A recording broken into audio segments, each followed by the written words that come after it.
Hello there, grief growers, and welcome to another little mini episode of Coming Back in the Meantime. Thank you so much for listening today.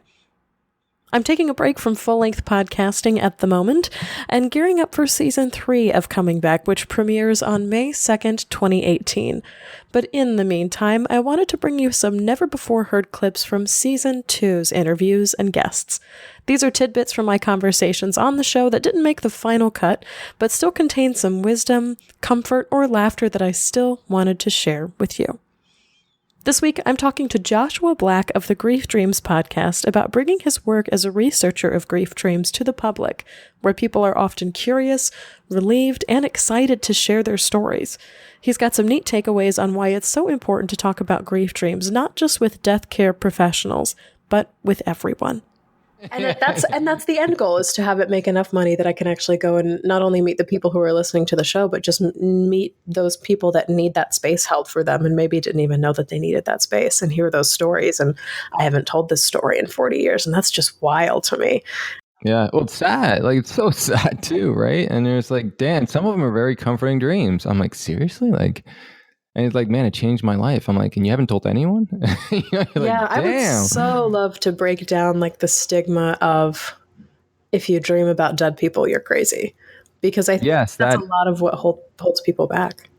Yeah, and I could talk about that too. But so in the research, we looked at grief itself and if it related to having dreams of the deceased, and it doesn't. So it's more about dream recall. So people who think that if you're dreaming of the deceased, you're not over your loss, isn't really true, because the research hasn't supported that. So, but yeah, it's a fascinating world out there. And I know, like, even trying to do grief talks, like the places I've been so far, like hospice organizations and funeral homes and stuff like that, it's when I go there, they always sort of comment on, this is the most people we ever had at a talk.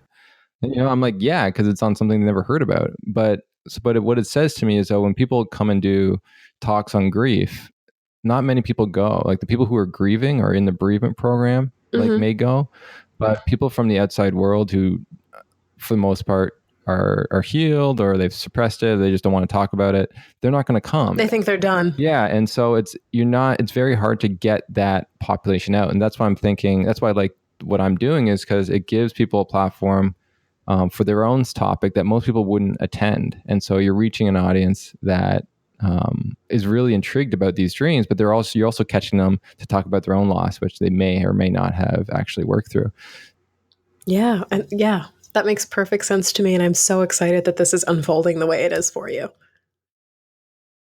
I hope you enjoyed this In the Meantime episode of Coming Back. Stay tuned for more of these interview tidbits in the weeks between now and the Season 3 launch in May. If you'd like to listen to my full conversation with Joshua Black, go back and listen to episode 31 of Coming Back, called Grief Dreams with Joshua Black. If Coming Back has changed how you see grief, loss, or death, please consider supporting me and this podcast on Patreon. Now is a wonderful time to support the show because between now and April 30th, I am hosting a giveaway. Anyone who is already a patron on Patreon or pledges to become one before the last day of April is automatically entered to win 2 copies of the book that I share all the time on this show, which is the Grief Recovery Handbook. In addition to the 2 handbooks I'll send your way, I'm also sending a set of Coming Back podcast stickers. There's 3 in there, and a handwritten thank you note expressing my gratitude and love for your support of the show. You can find a link to my Patreon page where you can pledge and enter to win for as little as $1 per month. Yes, $1 per month in the show notes. Also in the show notes this week are some wonderful ways you can stay in touch between now and May. First, you can find me in person for free on a 7th floor rooftop in Seattle on Monday, April 23rd from 4 o'clock to 6 o'clock p.m. Pacific time, Seattle time. We'll hang out and talk about our lives and grief and the podcast and how you got to find me, both in person and the show in general. I am so excited to meet you there. Second, you can join me for my monthly Google Hangout on Sunday, April 29th at 7 o'clock p.m. Central Time. This is my monthly chat room style space to answer your questions on grief and loss and provide a little exclusive hour-long time for the biggest supporters of the show. You can find links to both of these events in the show notes, or by visiting my Facebook page, Shelby Forsythia Intuitive Grief Guide, and clicking Events.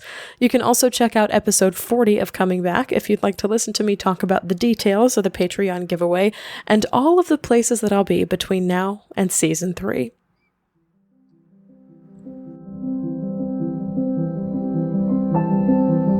That's all I have for you for this episode of Coming Back in the Meantime.